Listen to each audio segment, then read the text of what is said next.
Hey, hello, hello. Hi, Hi, Dr. Laura. Natalia. Hello. Nice to see you. I know it's Likewise. morning where you are, and I am in the evening here in Chicago. It's after 8 p.m. But I'm so Hmm. happy we managed to get together to speak about a very important topic. But before we get to that topic, I want to talk a little bit about you, Dr. Sure. Natalia Wiechowski. Exactly. Did I say Thank it you. right? Let's do it. Almost good enough. Let's not bother with details. It's fine. Come on. I'm Natalia. Beautifully. Hello. Hello, hello, Natalia. Yeah, we met in a summit, and I heard you speak about your story and how you now have live in authenticity and transparency, and how you have overcome what many of us suffer from these days, especially women, burnout. Burnout. And we connected after that because that is a topic that I work with a lot myself, for me to recover from burnout when I kind of end some very big projects, or like when I ended when I finished my PhD, I was like completely burned out. But also many of my clients, when I started coaching the last, been coaching for the last 5 years, many of my clients, especially during the pandemic, were like clearly burned out. So it is something that it's a human experience, right? And I remember I shared with you that it is one of the modules in the course I teach on strategy, that we have a data set that we analyze on burnout in corporate. And it's very interesting. Analysis goes into male, female, tenure, and how this cross section between gender and tenure at work affects how people react to stress, and when it's too much stress ends up in burnout.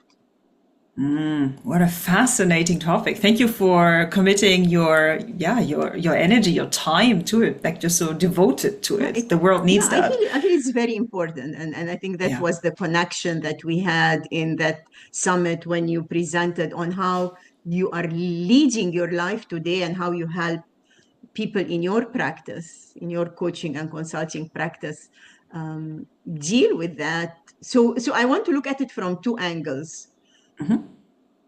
Prevention, we don't want it to happen. Like nobody should put themselves under too much stress to end up with burnout.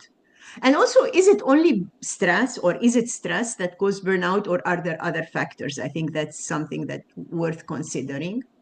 And so first is prevention.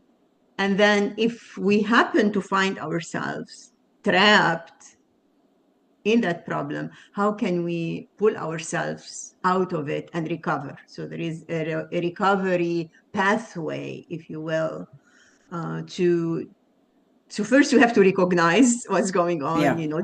define Absolutely. it, and then chart a course, a plan to live our life in a way that help us enjoy it, be happy, celebrate what we have, and switch our thinking from feeling we cannot handle it and we're like sliding into burnout to taking control and moving forward.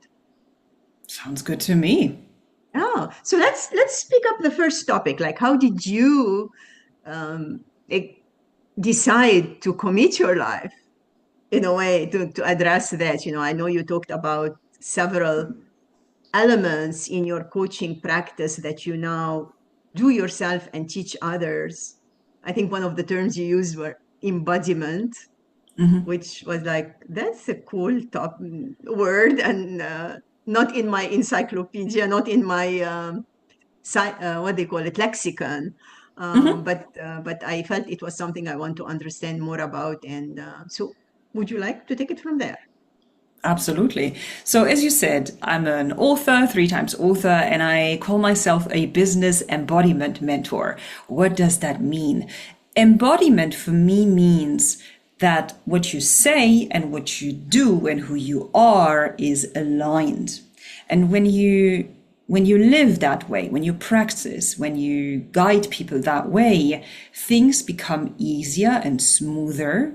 The results of your clients will, you can't compare them to a person who is disembodied. And I can also guarantee you that your whole quote unquote sales process will become more flowy in the sense of you'll experience more ease because people trust you. The problem is that a lot of us preach one thing and we are the other thing, or we aren't that yet. And this is not to blame or to shame or to put fingers, because everybody goes through it and it's part of the journey of life. Now, a little bit of my background to understand where I come from. I am a social scientist. I come from Germany, have a Master of Arts, and then I continued with philosophy. So a PhD in philosophy with a focus on the difference between theory and practice, like what does the working world want and what is the essence, the core, the beauty of universities, especially German universities. So I learned a lot about communication, socialization, and culture. And in that process, and that was all theoretical and fantastic, everything that I learned, I absolutely did not embody in my life. What does that mean? So I started out first working as a librarian. So at the age of 23, I left Germany, I moved to the Middle East, worked as a librarian for 3.5 years in the Emirate of Abu Dhabi in the city Al Ain.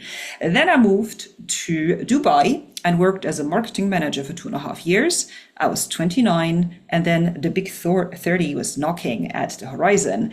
And I got my first little, what would that be, existential crisis? And I asked myself, what am I doing with my life? I'm continuously running, I'm continuously performing, I'm doing everything that I quote unquote should do, everything that I'm expected. And yes, we got the awards. We were on the cover of magazines. I was living in Dubai. I was celebrating on a boat. I mean, I had it all. I had all the shoes and the handbags that I wanted. And still there was this feeling of, when I come back home at night, I can't look myself in the eyes, in the mirror. I don't like that person. So this was the first time when I asked myself, what does happiness actually mean and what is success? So I took my first sabbatical. In that sabbatical, I became aware of things like mindfulness and NLP and the power of the mind and all of that. And I realized, you know what? I quit my job and I start my own adventure. My first adventure started with freelancing. And then after 2.5 years, started my own company.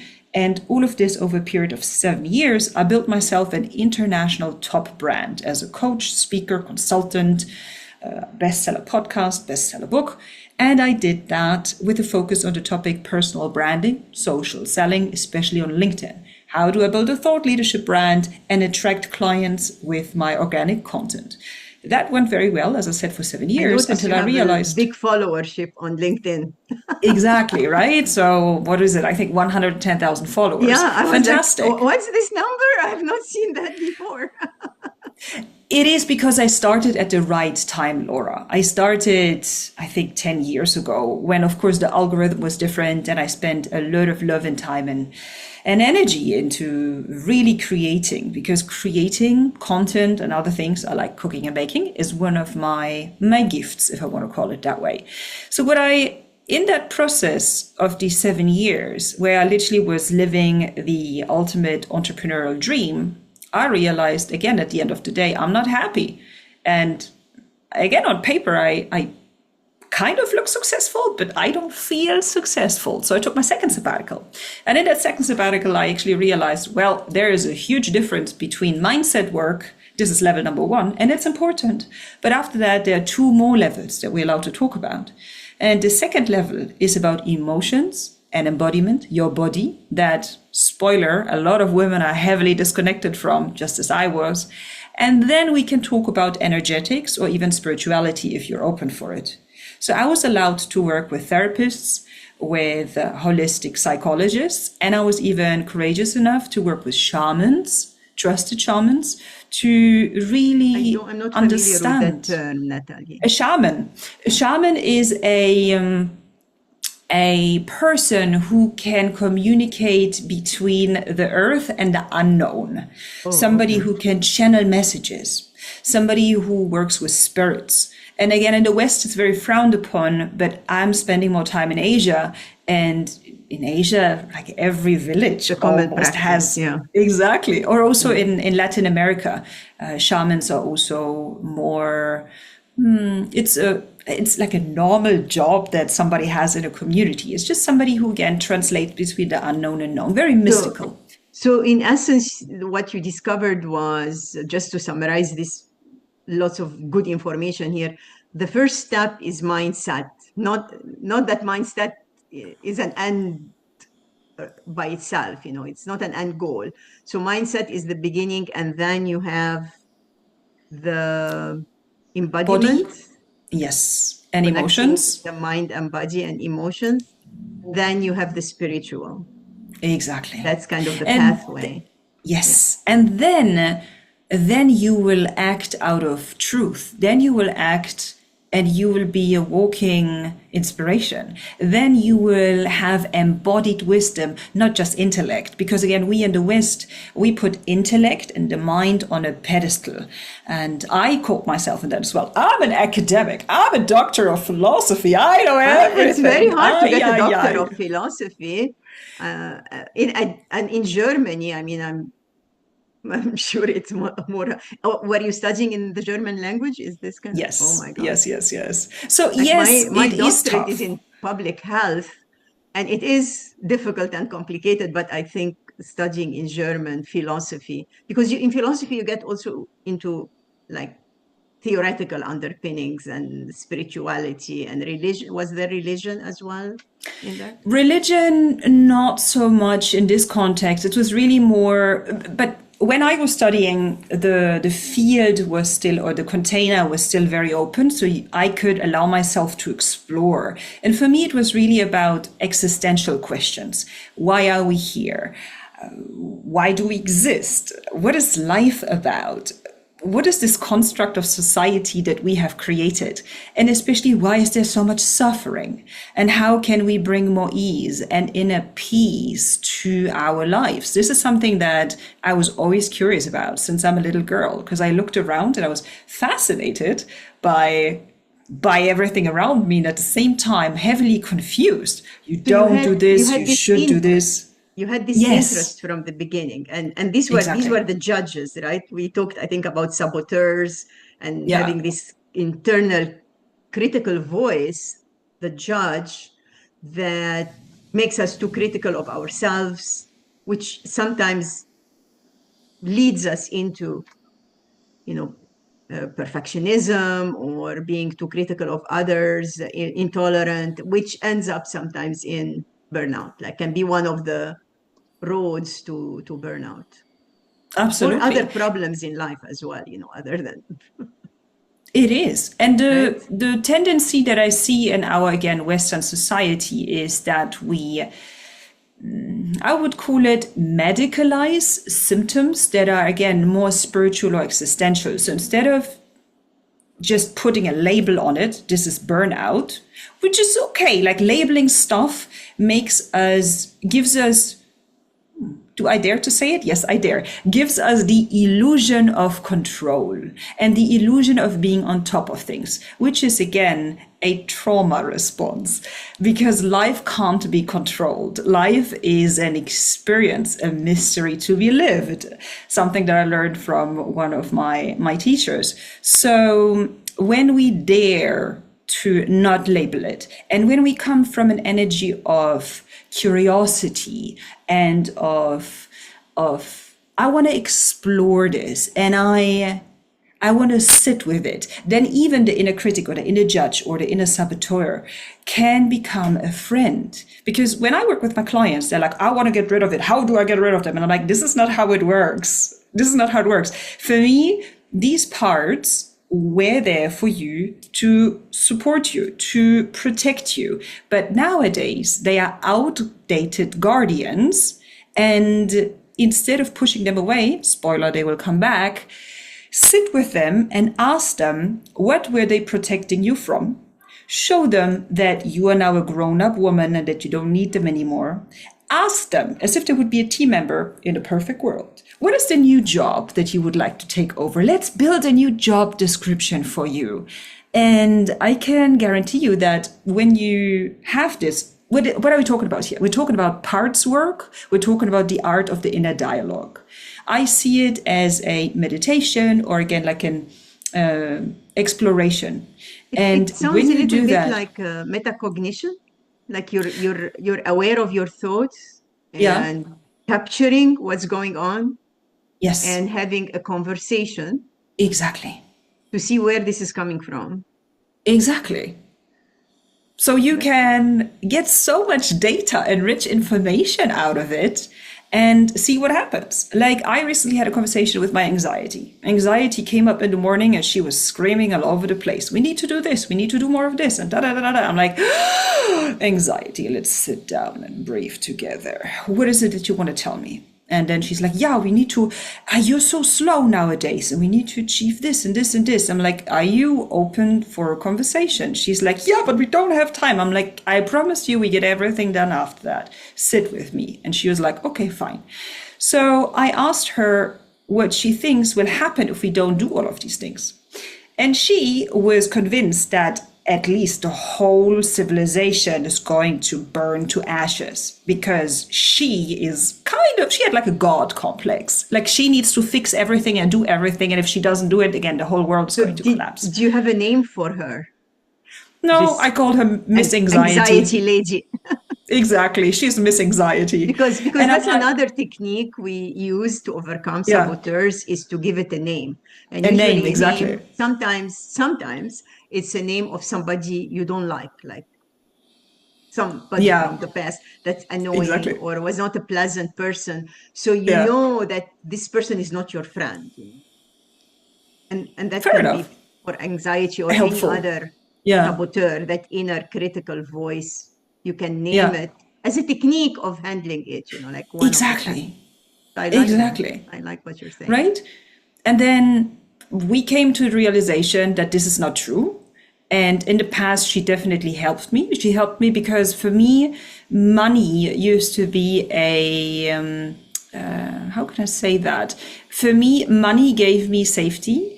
And money was a substitute for love, for the love and the attention that I didn't give myself, that I didn't receive, obviously, as a child. My mom and my dad gave their best, and I'm very grateful. And obviously, not enough, or not in the way how I wanted to be loved. But as a kid, I didn't have the capacity to express how I wanted and needed to be loved. So I, over the last years, reparented myself and gave myself the love and the attention, and I let go of money being a substitute. So this is what we again untangled in a conversation with Miss Anxiety.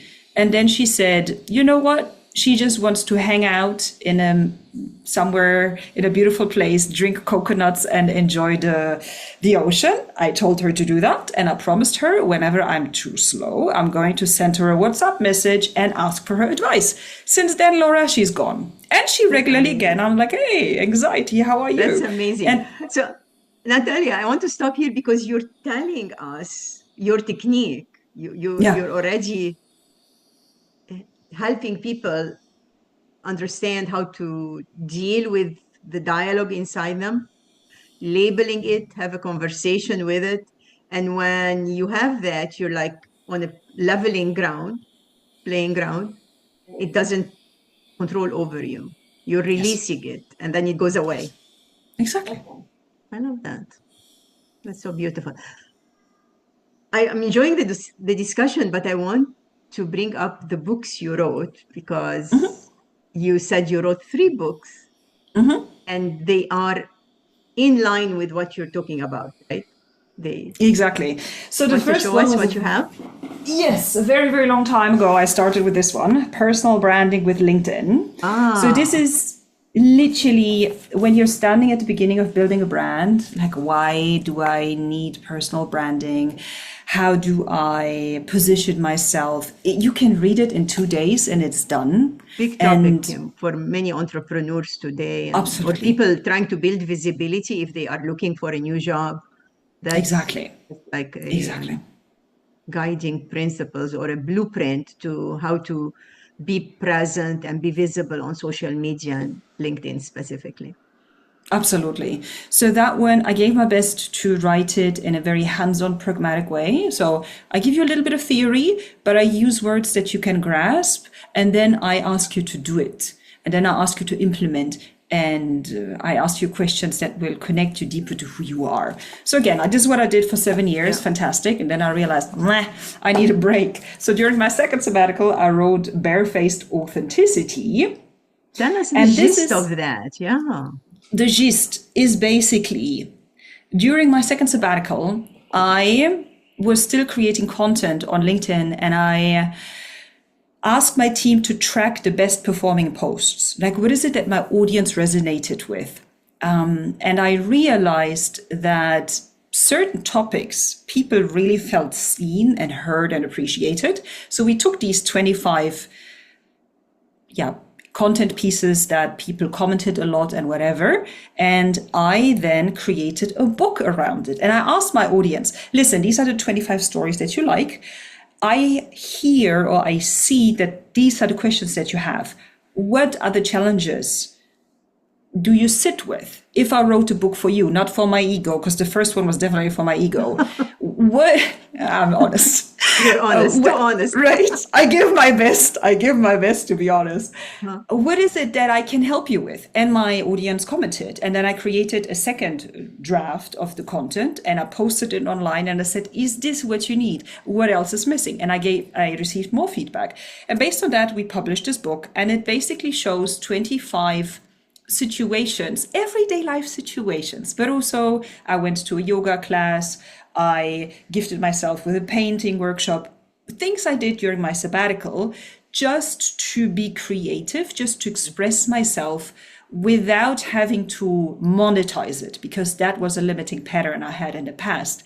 And I talked about what came up for me emotionally, how my inner judge came up, how I started crying when I took singing lessons and all of that. And at the end of every story, I share 3 questions that are very deep and existential and that help you reflect on the core essence of who you are. So after reading this book, which again, you can read in 2 days. So reflection have questions after each chapter. That's great. Exactly. Yeah. 75 questions that bring you deeper to who you are.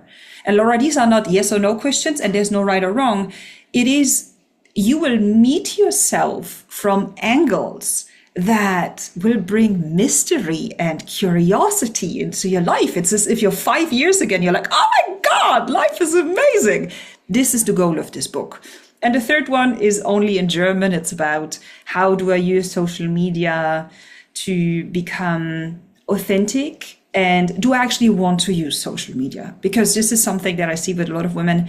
They study a lot of books and masterclasses and they learn from this coach and that coach, and they still don't implement things. So the goal of that book is read it, and after that you make the decision. Social media, yes or no.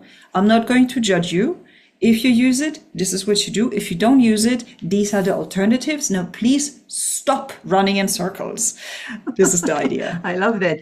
That's kind of more pre-entrepreneurial, like decide what you want. Because if you're going to be an entrepreneur, you will need to use social media, because that's kind of how you can connect with people. Is this? You can, but you don't have to, because okay. Laura, you won't believe it. There are so many women who forced themselves on social media, and they wasted so much energy and time and resources, and they just stopped and they learned other ways. For example, email marketing, for example, using ads, for example, going to networking events in the 3D world using the old way.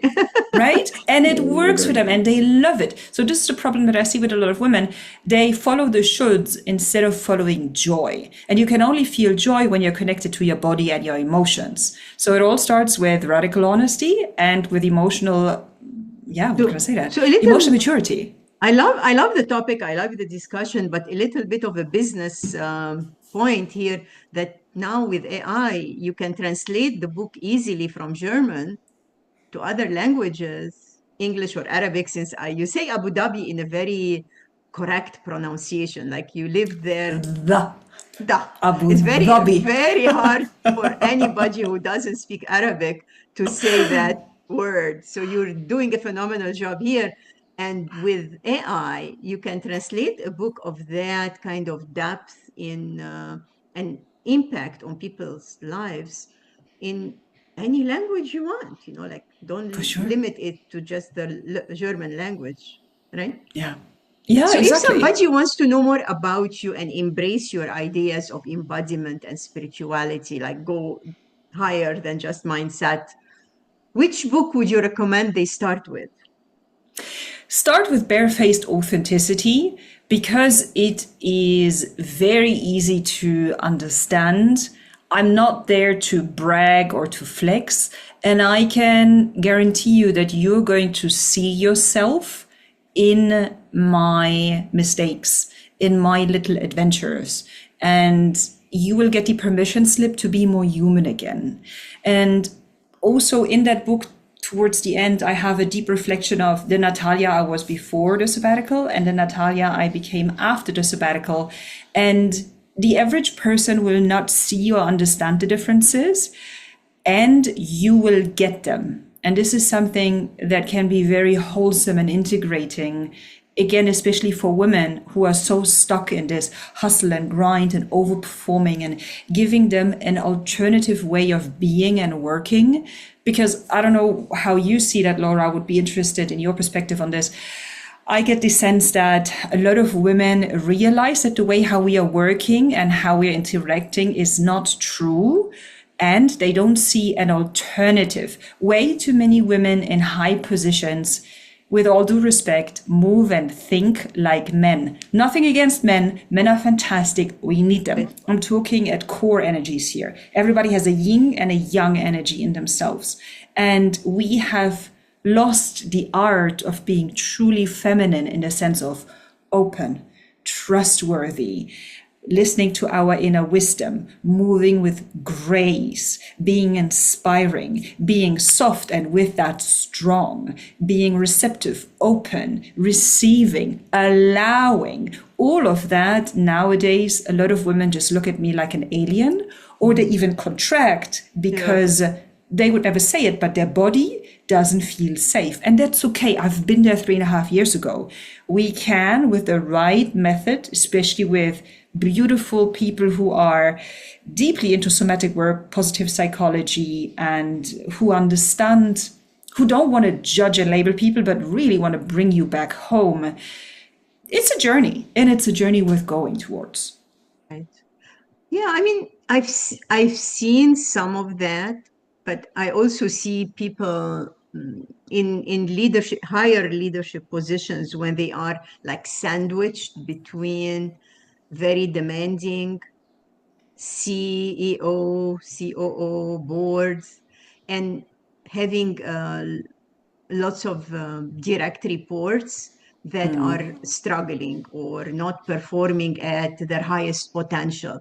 So I find it very hard sometimes when I'm working with a client on helping the client focus on themselves, because they come to the coaching session, but they want to discuss their teams, a disconnected, direct senior leader, but Yeah. I know what you mean.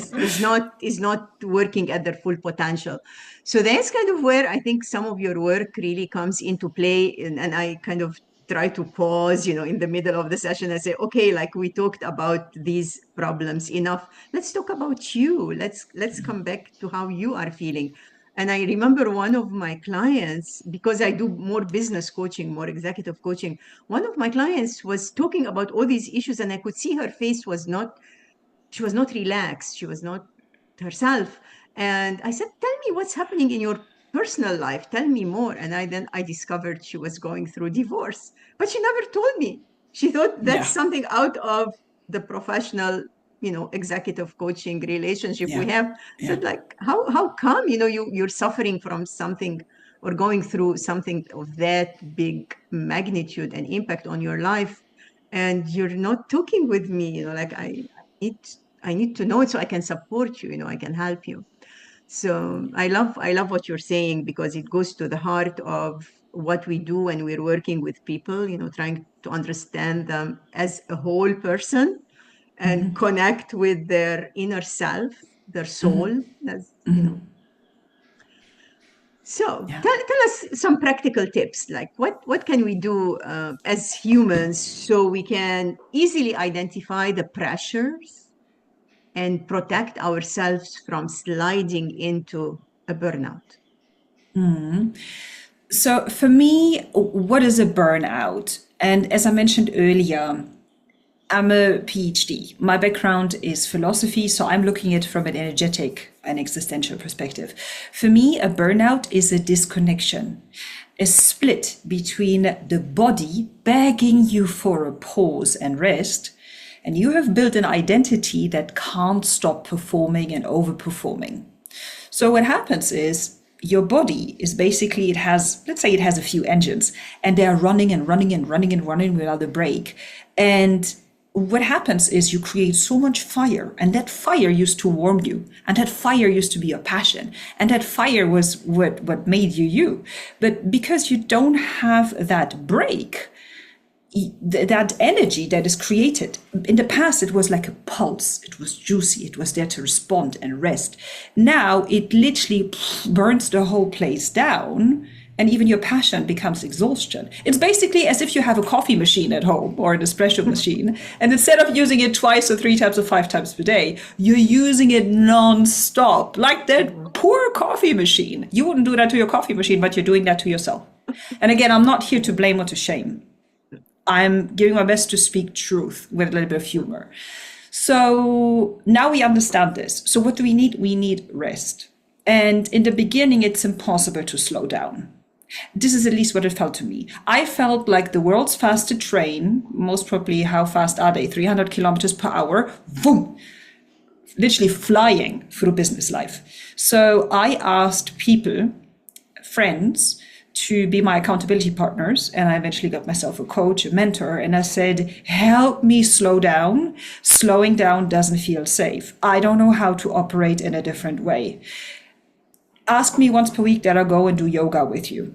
Ask me once a week that we go for a 30 minutes walk. I programmed my phone that multiple times throughout the day, I would gift myself with literally breathing sessions of 5 minutes. And slowly but surely, I went from, to stay in that metaphor, from 300 kilometers per hour to maybe 280. And I sat with it. And I'm like, is this safe? Okay. Let's move down to 250, from 250 to 200, etc. So it's not that, hey, within a day, I was able to slow down. It is a process, and it requires a lot of compassion and honesty and really unconditional love. And it's easier, again, when you do that with other people and when you have somebody who helps you. Yeah, I wanted to kind of go back and do like a little checklist of some key things you said that helps. One was to get an accountability partner. Sure. Because when we commit to people, we honor it. Like when we leave it to ourselves, we just plow through and sit and continue our work and not go for the yoga class or just a walk in nature or something to kind of slow our nervous system down a little bit. Exactly. And then what else did you do? Breath work. Yeah, 5 minutes, you said? Yeah. Exactly. Something like that. Would it be 2 minutes more frequently? Yeah. The thing is, I don't believe in the formula. I believe that everybody is allowed to test and explore and figure out what works for them. Great. Right? And then I also created a list of all the things that I always wanted to do, creative things, and I quote unquote forced myself to schedule it. So on Wednesday, we go to a painting class.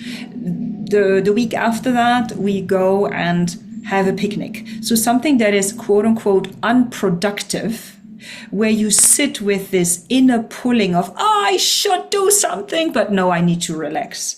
And give your best to, again, breathe through it and be there with somebody. You're going to observe how crazy what you do and expect from you actually is, and how unloving, because you would never treat your daughter or your best friend that way or would expect it from them. But yourself, your inner judge, your inner performer is continuously like standing behind you with a leash and screaming, do more. So you will actually be able to observe that and realize, no, that's not serving me anymore. Right.